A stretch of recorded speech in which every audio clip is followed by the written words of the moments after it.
Assalamualaikum, apa kabar anak kelas 6 semuanya? Semoga semuanya dalam keadaan sehat walafiat. Amin ya robbal alamin. Kembali bertemu dengan Bapak di sini. Kembali kita mempelajari muatan bahasa Indonesia. Sekarang kita akan mempelajari muatan bahasa Indonesia yang ada pada tema 8, Bumiku, yaitu mengenai membandingkan karakteristik teks puisi dan teks prosa. Untuk lebih jelasnya lagi, silakan kalian saksikan video ini sampai selesai. Oke anak-anakku sekalian, sebelum kita melangkah lebih jauh mengenai pembahasan kita kali ini, yaitu mengenai membandingkan karakteristik teks puisi dan teks prosa, di sini kita harus mengerti terlebih dahulu mengenai pengertian puisi. Puisi adalah sebuah karya sastra yang berisi bagian irama, ritme, diksi, lirik, dan memakai kata kiasan dalam masing-masing baitnya untuk membuat estetika bahasa yang padu. Aturan-aturan puisi. Puisi itu yang pertama diikat adanya bait, yang kedua diikat adanya larik atau baris tiap bait, yang ketiga diikat adanya jumlah suku kata tiap larik atau bait, yang keempat diikat adanya sajak atau rima atau persamaan bunyi, dan yang kelima diikat adanya irama atau pertentangan bunyi. Adapun ciri-ciri puisi, yang pertama biasanya dibuat untuk mengungkapkan sesuatu yang istimewa dalam suatu cara yang unik dan artistik. Yang kedua, bahasa puisi cenderung lebih ekspresif karena dihiasi dengan rima dan ritme. Yang ketiga, puisi menggunakan jeda baris untuk berbagai alasan dengan cara mengikuti format irama atau menekankan sebuah kata. Dan yang keempat, baris di puisi diatur dalam bait. Pengertian prosa. Prosa adalah karya sastra yang berbentuk artikel bebas. Bebas artinya prosa tidak terbelenggu dengan aturan-aturan tulisan, laksana rima, irama, dan lain-lain. Makna kata dalam prosa sifatnya denotatif atau berisi arti sebenarnya.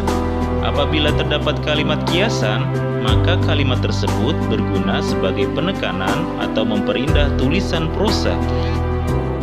Ciri-ciri prosa. Yang pertama, bahasanya lugas, tidak banyak kiasan. Yang kedua, gagasan yang terkandung dalam kalimat disusun dalam paragraf. Yang ketiga, tidak ada jeda baris.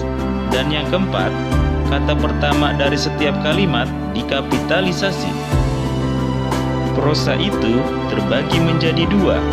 Ada prosa lama dan ada prosa baru atau modern. Adapun jenis-jenis prosa lama, yang pertama hikayat, yang kedua sejarah atau tambo, dan yang ketiga dongeng.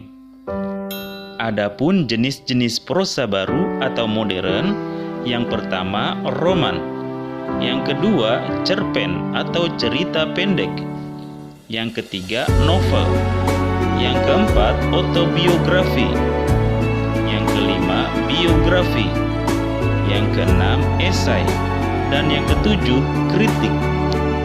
Unsur-unsur intrinsik prosa. Unsur-unsur intrinsik adalah unsur-unsur yang berasal dari dalam prosa itu sendiri. Unsur-unsur intrinsik prosa yang pertama adalah tema, yang kedua amanat, yang ketiga plot atau alur, yang keempat penokohan, yang kelima sudut pandang, yang keenam latar atau setting, dan yang ketujuh gaya bahasa.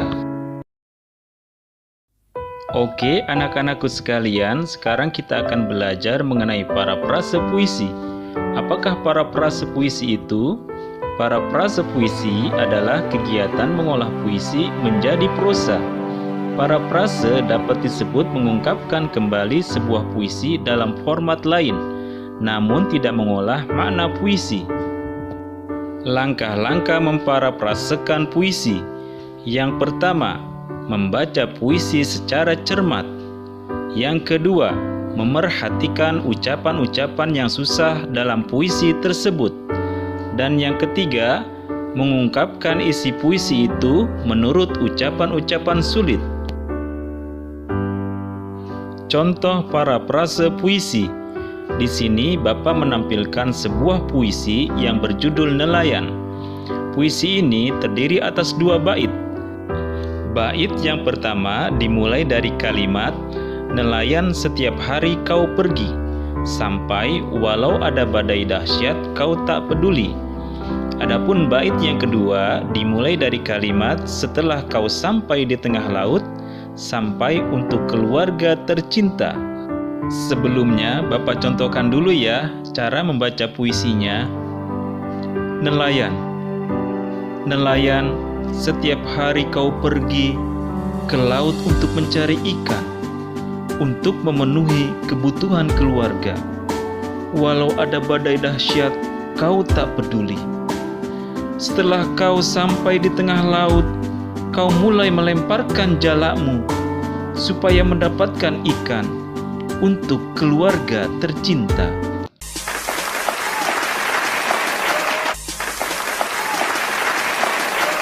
Silahkan diperhatikan parafrase puisinya.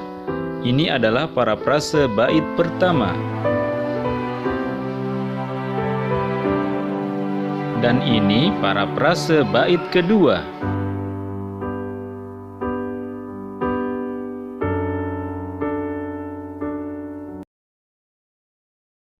Oke anak-anakku sekalian, demikian pembelajaran kita kali ini mengenai membandingkan karakteristik teks puisi dan teks prosa. Semoga kalian dapat memahaminya dengan baik. Untuk tugasnya, silahkan dikerjakan latihan yang ada di buku paket di halaman 126. Kalau sudah selesai, silahkan kirim ke Gredu di daftar tugas pelajaran Bahasa Indonesia. Sampai berjumpa lagi di pembelajaran selanjutnya. Ila liqa, wassalamualaikum.